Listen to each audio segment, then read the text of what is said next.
துவங்கின இந்த ஓட்டத்தை நீர் சொல்லும் வரையில். குடும்பமானாலும், ஊழியமானாலும், பிள்ளைகளானாலும், வேலைகளானாலும், பிசினஸ் ஆனாலும், நீர் எனக்காக துவங்கி கொடுத்ததை நீர் நடத்தி சொல்ல போதுமானவர் என்று நம்புகிறவங்க மாத்திரம் திசை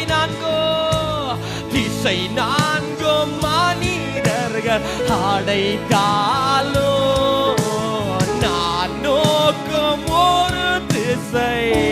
அவர் மேல நம்பிக்கை வைத்து நீ ஓடிக்கொண்டே இரு தேவ பிள்ளையே. அவர் மேல வாஞ்ச குறையாமல் அவருக்காக வைராக்கியம் காட்டிக்கொண்டே இரு. உனக்காக அவர் திறந்து கொடுக்கிறது பெரிதாயிருக்கும். ஓ திசை நான்கோ, திசை ஆமென், திசை நான்